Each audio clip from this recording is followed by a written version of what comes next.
Hello everyone, you're welcome to yet another exciting week on The Real.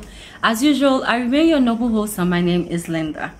Today, we will be winding the year 2020 and I will be talking about my top 5 movies for 2020 and the worst 5, mixing it up a bit with both Hollywood and Nollywood. Make sure you stay with me this week on The Real while I tell you why these movies were my top 5.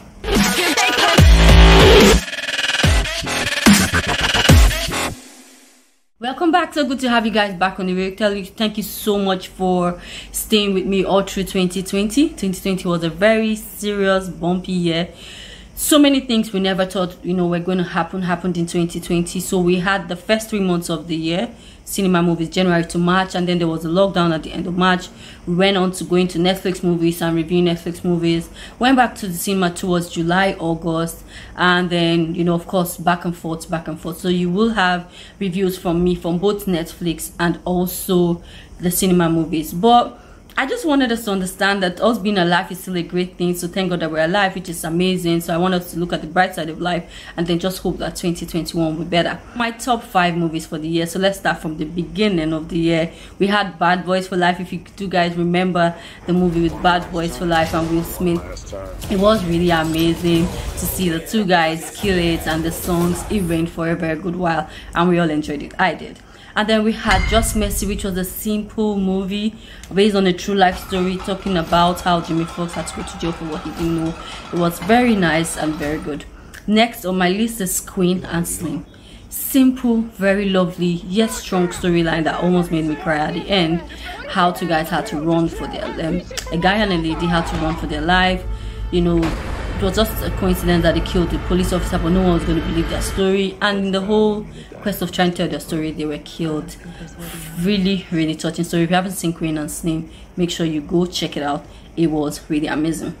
Also, I think another nice movie was Extraction. If you remember Extraction, and the action movie was really good back to back. And then How the Corridor Boys also nailed the remake. It was a very nice year for them.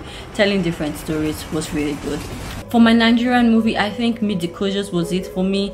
It's got like 8/10, so they had a good storyline to wind the end of the year, Christmas, family and all that. It was really good. It was okay considering the fact that we didn't have loads of movies, hit the cinema. So many of them were supposed to come out this year but couldn't finish up and all that. So just a few movies made it to the cinema this year. For my 5 worst movies. So let's start from the beginning of the year again.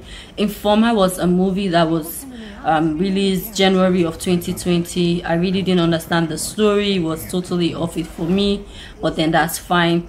After Informer, we also did have Tenet. I absolutely didn't understand. Tenet was a cinema movie that came out around July, August. I left there really confused, but some people did like it, but I just didn't get it. The next one was Wonder Woman in December. Some people, of course, do like the whole story and how they tell, but I just didn't get it. I didn't understand from start to finish what the whole thing was about. I also saw a movie called Nothing to Hide. It was just there. It was a Netflix movie.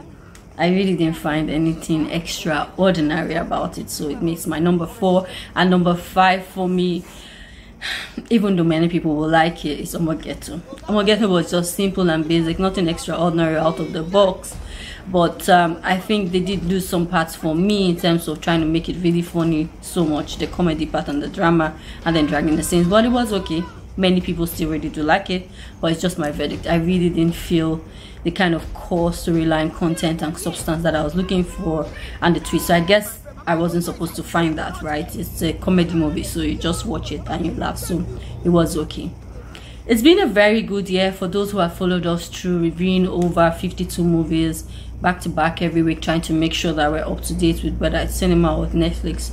A lot of movies that I watched I couldn't really review. Some were really good, some were not. So but I just tried to bring you the very good ones that I think will be worth your while, so that you can also watch it and then tell the story. I would really like to appreciate and thank all of you for always following through. It's been amazing for 2020. I'm hopeful that 2021 will be better. There'll be more movies to come out, and I'm sure it's going to start up and then everything is going to just spike up quickly and be good. So I would always ask that you do follow us across our social media handles, which is at movie NG. Follow us on Twitter, Instagram, and Facebook. Make sure to leave us a comment. Tell us what you think. What was your best movie for the year? What was your worst? How did 2020 go down for you? We would love to hear from you. Until I come your way again, I remain your noble host, Linda on the Real. Thank you for watching.